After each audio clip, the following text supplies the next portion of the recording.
৩,০০০-এর উপরে কবর খনন করা ব্যক্তির কবর এখন অন্যজনে খনন করবেন, এটাই বাস্তবতা। যেই মানুষটার সন্তানাদি নেই, যে মানুষটা নিজে চলতে শত দেয়, যে মানুষটা নিজে চলতে নিজের সংসার চালাতে হিবিজিবি অবস্থা, সেই মানুষটা অন্যের স্বার্থে নিজের দানি জমি বিক্রি করে একটি ঘোড়া কিনেছেন। সেই ঘোড়া করে মানুষ মারা গেলে মানুষের কবর খনন করে দেন। দর্শক, চলে গেলেন শেষ ঠিকানার কারিগর খ্যাত কিশোরগঞ্জের মনু মিয়া, যিনি ছিলেন গোরখদক। একাধারে 50 বছর তিনি বিনামূল্যে মানুষের কবর খুঁড়ে দিয়েছেন। প্রায় ৩,০০০-এর উপরে কবর খনন করেছেন গোরখদক মনু মিয়া। দীর্ঘদিন অসুস্থ থাকার পর আজ সকালে তিনি ইন্তেকাল করেছেন। ইন্না লিল্লাহি ওয়া ইন্না ইলাইহি রাজিউন।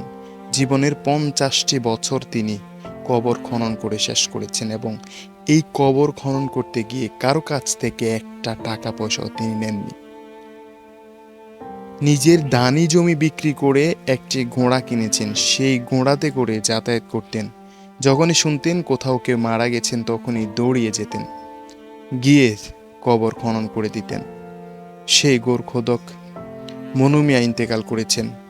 কি অমায়িক মানুষ, কি অমায়িক মানুষ, কেমন মন, কেমন হৃদয়, একবার ভেবে দেখেন।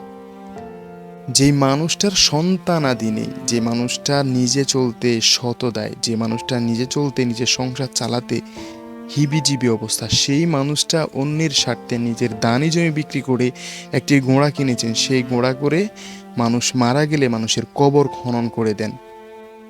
এত অমায়িক আর আন্তরিক মানুষ, আল্লাহ পাক তাকে জান্নাতের উচ্চ মাকাম নসিব করুক। আমার মনে হয় পৃথিবীর ইতিহাসে এমন উজ্জ্বল দৃষ্টান্ত স্থাপন করার মতো ব্যক্তি আর কেউ নেই, বিশেষ করে বাংলাদেশের ইতিহাসে। এই মনু মিয়া এবং মনু মিয়ার পরিবারকে সরকারের পক্ষ থেকে পুরস্কৃত করা উচিত এবং তাদেরকে এমনভাবে গ্রহণ করা উচিত যেন পরবর্তী জেনারেশন তার নামটা মনে রাখে। শেষ ঠিকানার কারিগর খ্যাত মনু মিয়া, তিনিও চলে গেলেন শেষ গন্তব্যে, শেষ ঠিকানায়। হয়তো অন্য কেউ তার কবর খনন করবেন। ৩,০০০-এর উপরে কবর খনন করা ব্যক্তির কবর এখন অন্যজনে খনন করবেন, এটাই বাস্তবতা। কিশোরগঞ্জের সেই মনু মিয়ার গোড়াটাও কিন্তু যাদের জন্যই তিনি সারা জীবন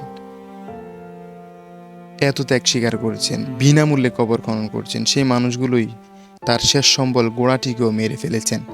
দীর্ঘদিন অসুস্থ থাকার পর কিছুটা সুস্থ হয়ে বাড়ি ফিরেছেন এবং বাড়িতে ইন্তেকাল করেছেন। ইন্না লিল্লাহি ওয়া ইন্না ইলাইহি রাজিউন। এই গোরখদক মনু মিয়াকে আল্লাহ পাক জান্নাতের উচ্চ মাকাম নসিব করুক এবং উদাত্ত আহ্বান থাকবো সরকার কর্তৃপক্ষের কাছে, তার পরিবারকে পুরস্কৃত করা উচিত এবং তার নামটা স্বর্ণাক্ষরে লিখে রাখা উচিত। দর্শক, সকলে ভিডিওটি শেয়ার করে দিবেন। ধন্যবাদ।